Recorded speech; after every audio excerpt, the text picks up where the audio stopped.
அனைவருக்கும் வணக்கம். இன்றைக்கி பாலிட்டி வகுப்பில் நீதி கட்சியை பற்றி நம்ம விளக்கமாக பார்க்க போகிறோம். நீதி கட்சியை பற்றி சொல்லணும் அப்படின்னா, தொடக்க காலத்தில் தென்னிந்தியாவில் தோன்றிய மிக முக்கியமான ஒரு அரசியல் கட்சி. ஒவ்வொரு டிஎன்பிஎஸ்சி தேர்வுலையும் இந்த பகுதியிலேருந்து கேள்விகள் வந்துட்டு தான் இருக்குது. நீதி கட்சியை பற்றி ஸ்கூல் புக்கில் பல இடங்களில் கொடுத்துருக்காங்க. புதிய சமச்சீர் புத்தகத்துலையும் கொடுத்துருக்காங்க, பழைய சமச்சீர் புத்தகத்துலையும் கொடுத்துருக்காங்க, 11ஆம் வகுப்பு மற்றும் 12ஆம் வகுப்புலையும் கொடுத்துருக்காங்க. எல்லா இடத்துல இருக்கிற தகவலையும் ஒன்றா சேர்த்து தான் நம்ம இன்றைக்கி பார்க்க போகிறோம். இந்த டாப்பிக்லேருந்து வரக்கூடிய தேர்வில் கண்டிப்பாக ஒரு கேள்வி வர வாய்ப்பு இருக்குங்க. அதனால் இந்த டாப்பிக்கை எந்த அளவுக்கு முடியுமோ அந்த அளவுக்கு டீப்பாக படிச்சுட்டு போங்க. நீதி கட்சியை பற்றி சொல்லணுன்னா, நீதி கட்சியுடைய ஆரம்ப கால பேர் தென்னிந்திய நல உரிமை கழகம். உருவாக்கும் பொழுது இந்த பேர் தான் வச்சாங்க. பிறகு அந்த கழகத்துடைய பெயரை நீதி கட்சின்னு மாற்றிட்டாங்க. எப்படி மாறுச்சு அப்படிங்கிறத பின்னாடி பார்ப்போம். நீதி கட்சி எப்போ உருவாக்கப்பட்டது அப்படின்னா 1916 நவம்பர் 20 உருவாக்குனாங்க. டேட் ரொம்ப முக்கியங்க. 1916 நவம்பர் 20 உருவாக்குனாங்க. 30 தலைவர்கள் சேர்ந்து உருவாக்குனாங்க. அதில் குறிப்பிடத்தக்க தலைவர்கள் யாருன்னு பார்த்தீங்கன்னா, டிஎம் நாயர், தியாகராய செட்டியார், நடேசனார், அலமேலு மங்கை தாயாரம்மாள், இவங்களெல்லாம் சொல்லலாம். இந்த 30 பேர் சேர்ந்து தான் நீதி கட்சியை உருவாக்கியிருக்கிறாங்க. இந்த 30 பேரும் சேர்ந்து 1916 டிசம்பரில் விக்டோரியா அரங்கம் அப்படிங்கிற அரங்கம் சென்னையில் இருக்குங்க. அந்த அரங்கத்தில் பிராமணர் அல்லாதோர் அறிக்கை அப்படிங்கிற அறிக்கையை வெளியிடுறாங்க. அந்த அறிக்கையில் அவங்க என்ன சொல்லியிருக்காங்க அப்படின்னா, சென்னை மாகாணத்தில் அப்போதைக்கு, அதாவது 1916 4 கோடியே 1.5 லட்சம் மக்கள் இருந்ததாகவும், அதில் 4 கோடி பேர் பிராமணர் அல்லாதவர்களாக இருக்கிறதாகவும், ஆனால் அரசு வேலைவாய்ப்பில் பிராமணர்கள் மட்டுமே இருக்கிறதாகவும் அவங்க குறிப்பிட்டிருக்காங்க. அவங்க என்ன சொல்லியிருக்காங்க அப்படின்னா, நாங்கள் ஆங்கில அரசை ஆழமாக நேசிக்கிறோம், விசுவாசத்துடன் பற்று கொண்டுள்ளோம் அப்படின்னு சொல்கிறாங்க. அடுத்தது என்ன பண்ணுறாங்கன்னா, 1917 ஒரு தூதுக்குழு இங்கிலாந்துலேருந்து இந்தியாவுக்கு வருது. அந்த தூதுக்குழுவை சென்னையில் இருந்த 54 அமைப்புகளுடைய பிரதிநிதிகள் போய் சந்திக்கிறாங்க. இந்த மாதிரி எங்களுக்கு இடஒதுக்கீடு கொடுங்க, பிராமணர் அல்லாதவர்களுக்கும் இடஒதுக்கீடு கொடுங்கிற கோரிக்கை வைக்கிறாங்க. இந்த அமைப்பு 3 பத்திரிகையை வெளியிடுறாங்க. தமிழில் திராவிடன், ஆங்கிலத்தில் ஜஸ்டிஸ், தெலுங்கில் ஆந்திரா பிரகாஷ்யா. ஆங்கிலத்தில் ஜஸ்டிஸ்ன்னு வந்தது இல்லைங்களா, அதனால தான் தென்னிந்திய நல உரிமை சங்கத்துக்கு நீதி கட்சி அப்படிங்கிற பேர் வந்துருச்சுங்க. நீதி கட்சி அடுத்து அரசியலில் இறங்குறாங்க. 1920 முதல் தேர்தல் நடக்குதுங்க. அந்த தேர்தலில் நீதி கட்சி வெற்றி பெறுது. முதலமைச்சராக நீதி கட்சியின் உறுப்பினர் சுப்பராயலு அவர் பதவியில் அமர்றாருங்க.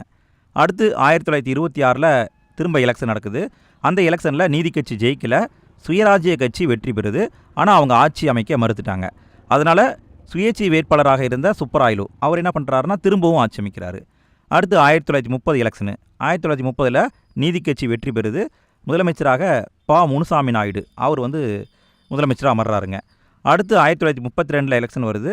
அதில் நீதி கட்சி வெற்றி பெறுது. பொப்ளி ராஜா அவர் முதலமைச்சராகிறாரு. அடுத்தது 1934 தேர்தல் நடக்குதுங்க. அந்த தேர்தலில் காங்கிரஸ் வெற்றி பெறுது. ஆனால் ஆட்சி அமைக்க மாட்டேன்ட்டாங்க. நீதி கட்சி ஆட்சி அமைக்குது. கடைசியாக நீதி கட்சி நின்ன தேர்தல் எதுன்னு பார்த்தீங்கன்னா 1937 தேர்தல். 37 தேர்தலில் காங்கிரஸ் பெருவெற்றி பெறுது. நீதி கட்சி படுதோல்வி அடையுது. 1937 தேர்தலுக்கு பிறகு நீதி கட்சி எந்த தேர்தலையுமே ஜெயிக்கலிங்க. அடுத்து பெரியாருடைய கண்ட்ரோலுக்கு போயிடுச்சு. 1944 நீதி கட்சியுடைய மாநாடு சேலத்தில் நடக்குது. அறிஞர் அண்ணாவுடைய ஆலோசனையின்படி நீதி கட்சியின் பேரை திராவிடர் கழகம் அப்படின்னு பெரியார் மாற்றுறாரு. மாற்றினதோடு நிற்காம நீதி கட்சியை அரசியல்லேருந்து விடுவிச்சுட்டு அதை ஒரு சமூக நீதி இயக்கம் அப்படிங்கிற மாதிரி மாற்றிட்டாருங்க. நீதி கட்சி அரசியலேருந்து வெளியே வந்துருச்சு. நீதி கட்சியுடைய சாதனைகளை பார்ப்போம். ஒவ்வொரு தலைப்பு வாரியாக பார்க்கலாம். முதல்ல பார்க்குறது இடஒதுக்கீடு. அந்த காலத்தில் பிராமணர்கள் தான் உயர் பதவியிலெல்லாம் இருந்தாங்க. அரசு பணினாவே பிராமணர்கள் மட்டும்தான் இருந்தாங்க. ஆனால் இந்த நீதி கட்சி வந்த பிறகு தான் அரசு பணிக்கு எல்லா ஜாதியினரும் வர முடிஞ்சுதுங்க. அதுக்கு என்ன பண்ணியிருக்காங்கன்னா, 1921 செப்டம்பர் 16 1922 ஆகஸ்ட் 15 2 வகுப்பு வாரி அரசாணைகள் விட்டுருக்காங்க. இந்த அரசாணைகள் எதுக்கு விட்டாங்கன்னா, கல்வி உள்ளாட்சி நிறுவனங்களில் இடஒதுக்கீடை வழங்கணும் அப்படிங்கிறதுக்காக விட்டாங்க. இந்த 2 தீர்மானத்தையும் கொண்டு வந்திருப்பாங்க இல்லையா, அந்த தீர்மானத்தை கொண்டு வந்தவர் யாருன்னா முனுசாமி அப்படிங்கிறவர். அந்த தீர்மானத்தை முன்மொழிந்து பேசியவர் சர் ஆர்கே சண்முகம் அப்படிங்கிறவங்க. தீர்மானத்தை வழிமொழிந்து பேசியவர் டாக்டர் சி நடேசனார். இப்படி நீதி கட்சி தான் இடஒதுக்கீட்டை கொண்டு வந்திருக்காங்க. அடுத்து பெண்களுக்காக நீதி கட்சி என்ன பண்ணியிருக்காங்கன்னு பார்க்கலாம். பெண்களை பற்றி சொல்லணுன்னா 1921 பெண்களுக்கு முதல் முறையாக வாக்குரிமை வழங்கிய கட்சியே நீதி கட்சி தாங்க. 1921 தான் முதல் முறையாக பெண்களுக்கு வாக்குரிமை கொடுத்தாங்க. அது மட்டும் இல்லாமல் தேர்தல் அரசியலில் பெண்களும் பங்கேற்கலாம் அப்படிங்கிற அனுமதியை கொடுத்தாங்க. இதன் அடிப்படையில் 1926 டாக்டர் முத்துலட்சுமி ரெட்டி இந்தியாவுடைய முதல் பெண் சட்டமன்ற உறுப்பினராக நியமிக்கப்பட்டார். இந்த தகவலை போன குரூப் 4ல் கேட்டிருந்தாங்க. எப்படி கேட்டிருந்தாங்கன்னா கூற்று காரணம் அந்த டைப்பில் கேட்டிருந்தாங்க. இந்தியாவிலேயே முதல் முறையாக தேவதாசி முறை ஒழிக்கப்பட்டதும் நீதி கட்சியுடைய ஆட்சியில் தாங்க. அடுத்து நீதி கட்சி பாசனத்துக்காக என்ன பண்ணியிருக்காங்கன்னு பார்க்கலாம். 1923 நீர்ப்பாசன திட்டங்களை உருவாக்கியிருக்காங்க. நீதி கட்சியுடைய மிக முக்கியமான சாதனை என்னன்னு பார்த்தீங்கன்னா பணியாளர் தேர்வாணையம். அரசு பணிக்கு ஆட்களை எடுக்கக்கூடிய டிஎன்பிஎஸ்சி, யூபிஎஸ்சி இந்த அமைப்புகள் உருவாக காரணமே நீதி கட்சி தாங்க. 1924 நீதி கட்சி பணியாளர் தேர்வு வாரியம் அப்படிங்கிறத கொண்டு வந்தாங்க. அதை அடிப்படையாக வச்சு 1929 பிரிட்டிஷ் அரசாங்கம் பொது பணியாளர் தேர்வு ஆணையம் அப்படின்னு மாற்றிருச்சுங்க. நீதி கட்சி கொண்டு வந்தது வாரியம், அரசாங்கம் கொண்டு வந்தது ஆணையம். இதை மட்டும் பார்த்துக்கோங்க. இதை கேட்டிருக்காங்க, ரொம்ப முக்கியம். அடுத்தது கல்வி. கல்விக்காக என்ன பண்ணியிருக்காங்கன்னு பார்க்கலாம். நீதி கட்சி ஆட்சி காலத்தில் 2 பல்கலைக்கழகங்கள் உருவாக்கப்பட்டிருக்கு. 1925 ஆந்திரா பல்கலைக்கழகத்தை உருவாக்கியிருக்காங்க. 1929 அண்ணாமலை பல்கலைக்கழகத்தை உருவாக்கியிருக்காங்க. அது மட்டும் இல்லாமல் இன்னும் நிறைய சீர்திருத்தங்களை உருவாக்கியிருக்காங்க. என்னென்ன பண்ணியிருக்காங்க பாருங்கள். உயர்கல்வி நிலையங்களை நெறிப்படுத்தவும் அனைத்து சமூகத்தினரும் பயன்பெறவும் கல்லூரி கமிட்டி அப்படிங்கிற கமிட்டி உருவாக்கியிருக்காங்க.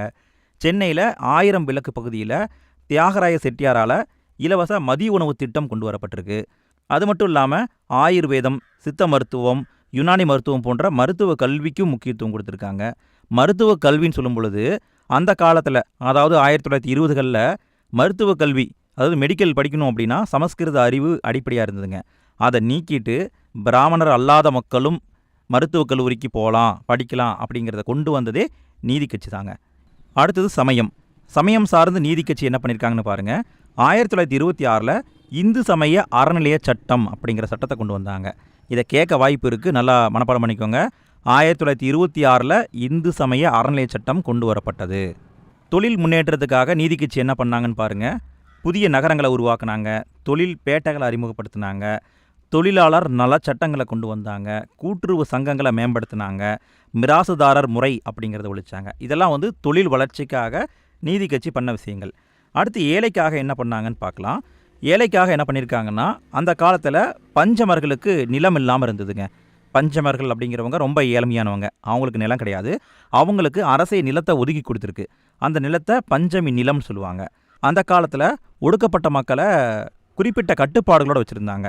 பொது வழியில் போகக்கூடாது, பொது கிணத்துல தண்ணி எடுக்கக்கூடாது, பொது போக்குவரத்தை பயன்படுத்தக்கூடாது, உணவு விடுதிகளை பயன்படுத்தக்கூடாது அப்படின்னு சொல்லி நிறைய கட்டுப்பாடு இருந்தது. அந்த கட்டுப்பாடுகளெல்லாம் நீக்கினதே நீதி கட்சி தான். நீதி கட்சி காலத்தில் தாங்க ஏழைகளுக்கு இலவச வீட்டு மனை பட்டா வழங்கப்பட்டது. இது ரொம்ப முக்கியமான பாயிண்ட்டுங்க, நோட் பண்ணிக்கோங்க. இந்த வகுப்பில் நீதி கட்சியை பற்றி பார்த்துட்டோம். இதே மாதிரி நிறைய பாலிட்டி வகுப்பில் போட்டிருக்கோம். அந்த வகுப்புகளுடைய லிங்க்கு இந்த வீடியோடைய டிஸ்கிரிப்ஷன்லேயும் ஃபஸ்ட்டு கமெண்ட்லேயும் இருக்குது. நீங்கள் மறக்காமல் கிளிக் பண்ணி பாருங்கள். இந்த வீடியோ உங்களுக்கு பிடிச்சிருந்ததுன்னா மறக்காமல் வீடியோக்கு ஒரு லைக் போட்டுருங்க. வீடியோ எப்படி இருந்ததுங்கிற ஃபீட்பேக்கை மறக்காமல் கமெண்டில் போட்டுவிடுங்க. நம்ம சேனலை விசிட் பண்ணி பாருங்கள். அடுத்த வகுப்பில் சந்திக்கலாம். வணக்கம் நண்பர்களே, நான் உங்கள் வெப் தமிழ் நண்பன். இன்றைக்கி நாம் பார்க்க போகிறது புரட்சி கவிஞர் பாரதிதாசன் அவர்கள் எழுதிய தமிழின் இனிமை என்கிற இனிமையான ஒரு கவிதை. இந்த கவிதையை பார்க்குறதுக்கு முன்னாடி நம்ம சேனல் இது வரைக்கும் சப்ஸ்கிரைப் பண்ணாதவங்க மறக்காமல் சப்ஸ்கிரைப் பண்ணிட்டு தொடர்ந்து வீடியோவை பாருங்கள். ஸ்கிப் பண்ணால் பாருங்கள், அப்போ தான் உங்களுக்கு முழுசாக புரியும். வாங்க வீடியோக்குள்ளே போகலாம். பாரதிதாசன் தமிழுக்கும் அமிழ்தென்று பேர் என்று சொல்லி உலக அரங்கில் தனக்கென்று ஒரு தனி இடத்தை பிடித்து கொண்ட புரட்சி கவிஞர் என்று உங்களுக்கு எல்லாருக்குமே தெரியும். பாரதியை குருவாக ஏற்றுக்கொண்ட கனக சுப்புரத்தினம் பாரதிதாசனாக மாறி ஸ்ரீ சுப்பிரமணிய பாரதியின் கவிதா மண்டலத்தை சார்ந்த கனக சுப்புரத்தினம் என்று பாரதியாரால் பாராட்டு பெற்று எங்கெங்கு காணும் சக்திகடா என்ற கவிதை மூலம் தன்னுடைய கவிதை பயணத்தை தொடங்கி இன்றைக்கு நம்மோடு கலந்துவிட்ட ஒருவராக பாரதிதாசன் விளங்குகிறார். பாண்டியன் பரிசு, அழகின் சிரிப்பு, எதிர்பாராத முத்தம், குடும்ப விளக்கு, இருண்ட வீடு, இந்த மாதிரி எத்தனையோ நூல்கள், தமிழுக்கு அணி சேர்க்கக்கூடிய நூல்களை கொடுத்த பாரதிதாசனுடைய இந்த கவிதை ரொம்ப இனிமையான ஒரு கவிதை.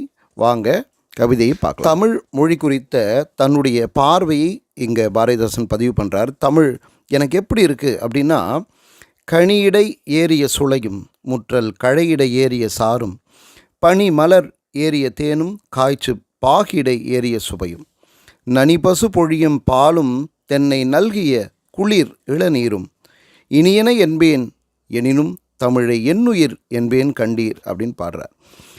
அதாவது கழையிடை ஏறிய சுளையும் அற்புதமாக பலாச்சுளையிலே அந்த கனியினுடைய உள்ளே இருக்கக்கூடிய அந்த சுளையிலே ஏறி இருக்கக்கூடிய சுவை போன்று முற்றல் கழையிடை ஏறிய சாரும், நன்றாக முற்றிய கரும்பு இருக்கே அந்த கரும்புக்குள் ஊறி இருக்கக்கூடிய சாரும், பனி மலர் ஏறிய தேனும், ரொம்ப குளிர்ச்சி பொருந்திய அழகான மலரில் ஊறி இருக்கக்கூடிய தேனும், காய்ச்சி பாகிட ஏறிய சுவையும், நன்றாக காய்ச்சிய அந்த பாலில் இருக்கக்கூடிய அந்த சுவை இருக்கே அந்த சுவையும், நனி பசு பொழியும் பாலும், பசுவே தன்னுடைய கன்றுக்காக பொழிகிற பாலும், தென்னை நல்கிய குளிர் நீரும், தென்னை மரம் தரக்கூடிய குளிர்ச்சி பொருந்திய அந்த இளநீரும் இனியன என்பேன். இதெல்லாம் ரொம்ப இனிமையானது தான். எனினும் இருந்தாலும் கூட தமிழை என்னுயிர் என்பேன் கண்டேன். இதெல்லாம் எனக்கு பிடிச்சிருக்கு. ஆனாலும் என்னுடைய உயிர் போன்றது எதுன்னு கேட்டிங்கன்னா தமிழ் தான்.